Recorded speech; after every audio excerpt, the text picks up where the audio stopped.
John Nickson, you've just written a book called Giving is Good for You, and the subtitle is Why Britain Should Be Bothered and Give More. Can you tell us why should Britain give more? Well, it appears we're giving less. I mean, nobody should be surprised in a recession, but actually it's quite worrying that the amount of personal wealth right at the very top has been booming in the last 12 years, perhaps by 300% at the top 1,000 on the Sunday Times Rich List, whereas the rest of us have got poorer, tax revenues are going down, and according to one set of statistics, so is charitable giving. And we need to give more because of the economic crisis? Well, yes, on one level because of the economic crisis and the demands on the voluntary sector, but I'm making the point in the book that giving is good for you because we are genetically programmed as a species to be altruistic. It's given us an evolutionary advantage, and we're in danger of losing the plot if we stop doing this. So what are the benefits to us as givers if we choose to give? Well, there's on one level, it's motivational in that we are programmed to eat, and therefore if we eat the right food, we feel good. We're programmed to procreate, and that usually feels good. And it's the same with giving. Those who do it know that.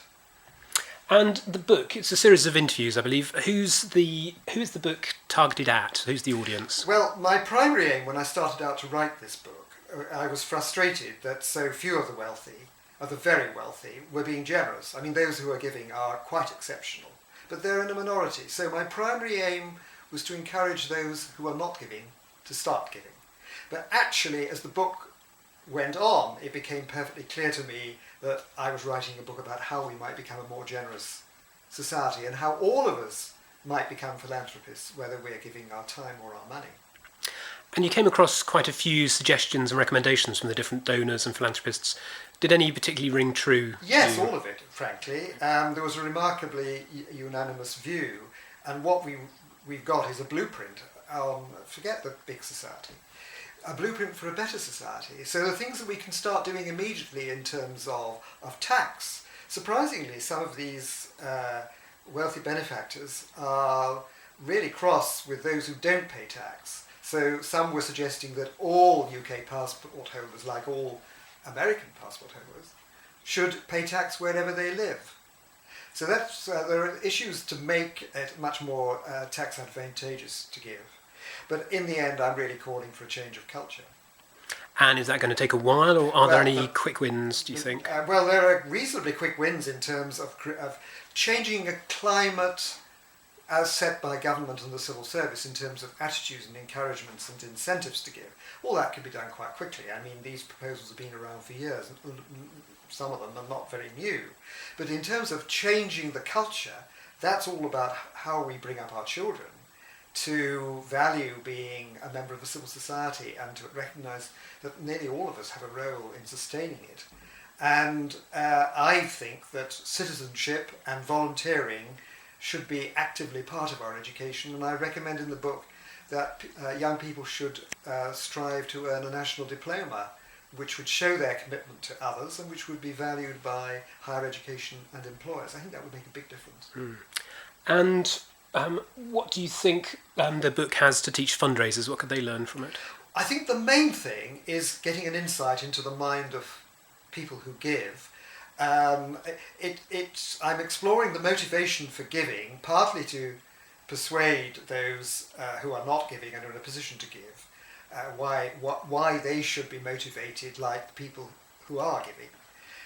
I also wanted to get inside the motivation of giving so that government can understand these people and stop treating them as if they're simply trying to avoid paying their taxes. But for fundraisers, I'm hoping that the insight that these donors who are interviewed give into themselves will give them all the clues they need. The key word is engagement, and really thinking about what engagement means rather than just going through processes. And you're hoping that the book will have a life beyond just the book? Yes, I hope so, because I think the values of giving, we've been giving since the beginning of time, and I don't think the basic principles have changed all that much. So I'm hoping it will have a life, and it will be a useful book.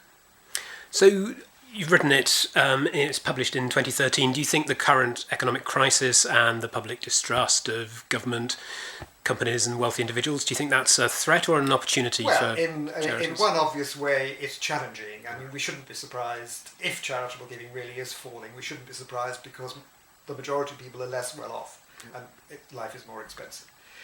But actually, I think that I think it's an economic, social, political, dare I say it, moral crisis in which the public sectors hit the buffers, the private sectors hit the buffers.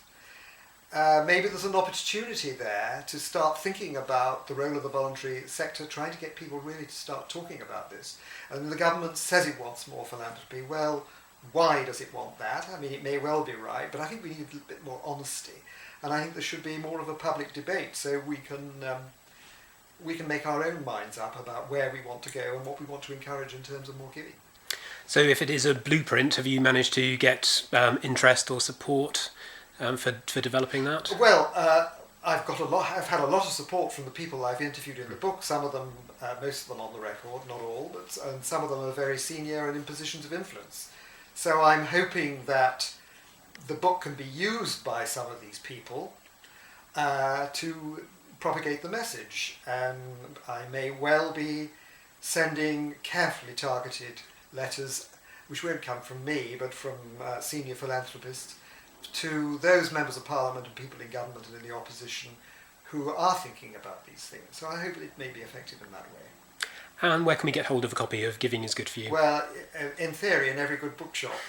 Of course, you can get it on Amazon, but you will find if you go to www.bitebackpublishing.com, they'll give you a deal just as good as Amazon, and it's a better deal in terms of royalties. And by the way, I'm giving all mine away to charity. John Nickson, thank you very much.